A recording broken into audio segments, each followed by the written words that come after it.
Hello everybody, my name is Chris and welcome to a brand new movie review. This one is for Guardians of the Galaxy Volume 3. Now with Guardians of the Galaxy Volume 3 we follow our favorite bands of mystery once again. This time they find themselves on a very important and time-sensitive mission to find the High Evolutionary, as he holds some very important information that the team desperately needs. That's pretty much all I can say without giving spoilers away. There will be no spoilers here.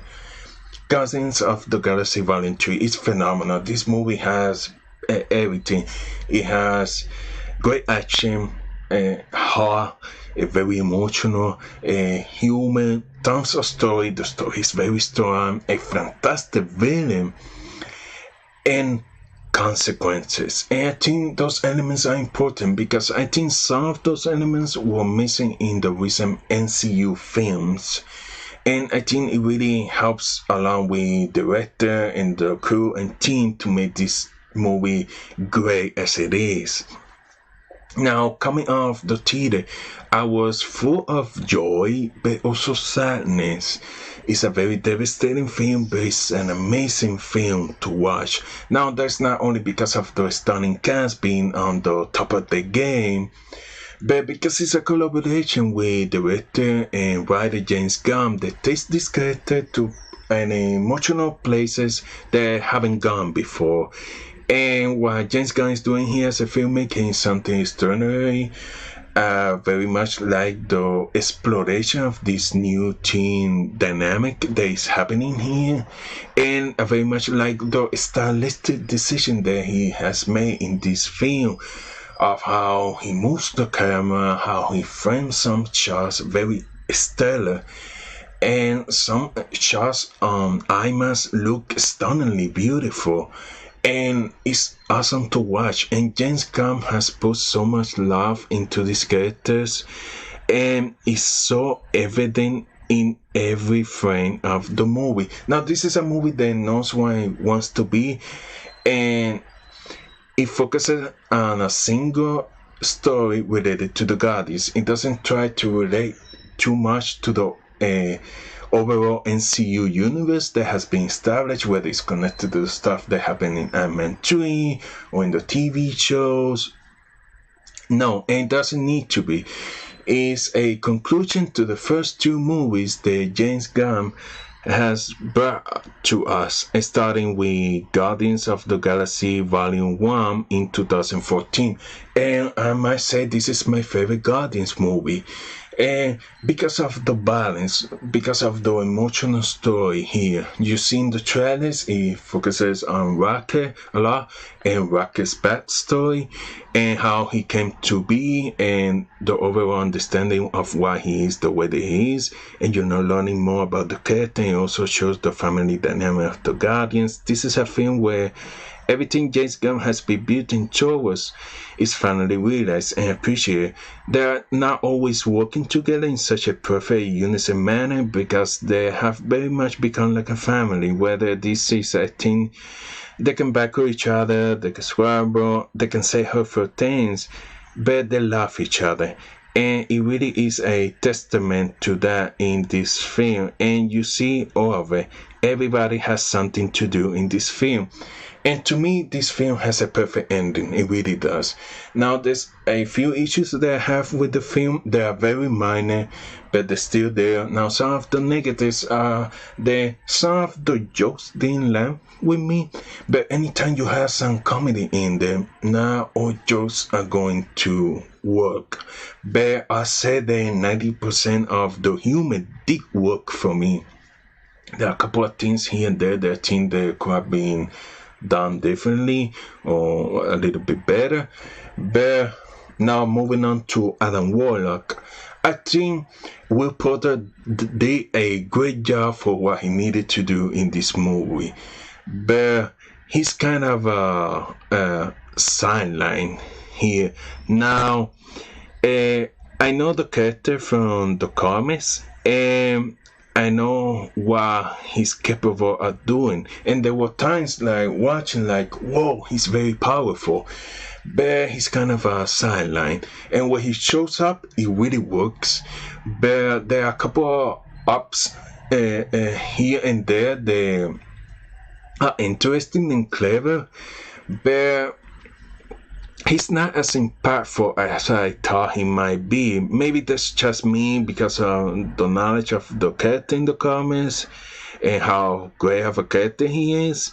But here he's not as a massive of a character as I thought it would be. But it doesn't hurt the movie.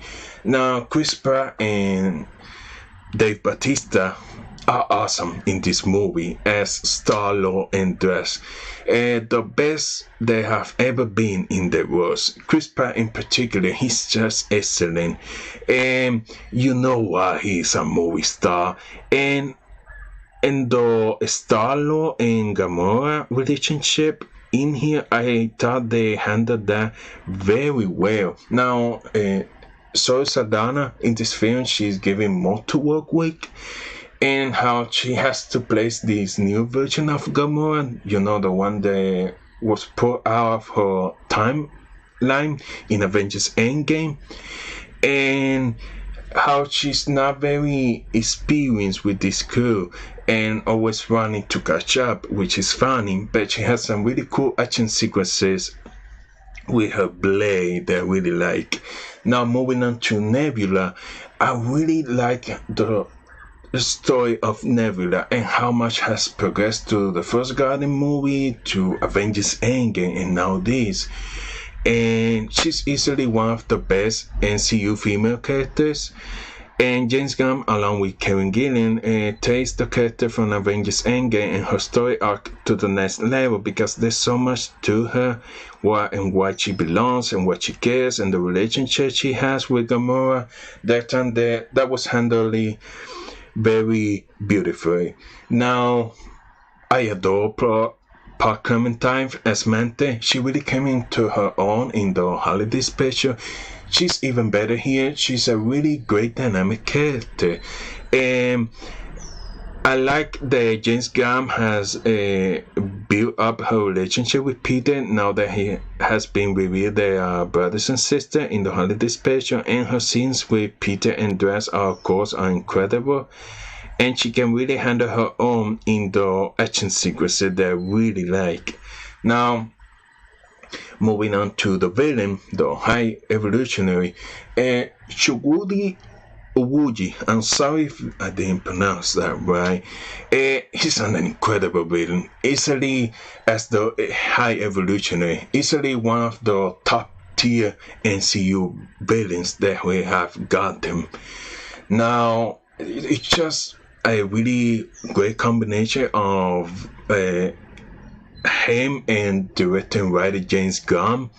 It's a very interesting and fascinating concept to this movie was able to explore, and I was really impressed. And there's also an intense emotional component to his character which was extraordinary. Now moving on to Rocket Raccoon, and Bradley Cooper does a fantastic job voicing him once again, and Sean Gunn once again does the motion capture, and also does the voice of young Rocket. So that was nice, and both are excellent. A combination of team effort of bringing this character. Now, also, it's done so well along with the writing from James Gunn, because he has a really moving and dark story. Now, Guru is always a delight to watch on screen, and he has some really funny and cool moments here that I really like. And I think this might be my favorite version of Gru, so I like that. Now, some of the side characters got some riveting fun moments in here that will get you particularly cheering for them. Cosmo, the dog, played by Maria Bakalova, and also Kraglin, played by Sean Gunn. They really have a couple of fun moments together that really smile. Now, James Gunn really knows how to use a soundtrack, and I enjoy the music choices here, especially the last sound. Now, this movie has two end credit scenes, and they are very good. And that's pretty much all I can say, because this is the main cause here is the film, and basically the the two post credit scene are like the cherry up top of the cake, but they're really good, so stay for that. Now I've seen people saying that Marvel is back, and I don't know that Marvel is back, because James Gunn is leaving, and this is a conclusion to this particular story. And I think Marvel needs to prove itself with a movie or a project that connects more to the overall MCU. Maybe that is the Marvel or other project, to really know that they're really back. But because this is a conclusion to a trilogy, and feels like it and shall feel like it. And I think this is one of the best MCU films that we have gotten, and it really level us with the complete trilogy now. And I love this movie so much. Like I said, it's phenomenal.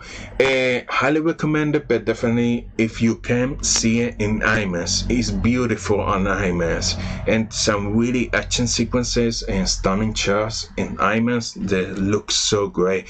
And also some really great VFX here. So that's my review for Guardians of the Galaxy Volume 3. If you enjoyed this video, please hit the like button, consider subscribe to the channel, and I'll see you guys later. Bye bye.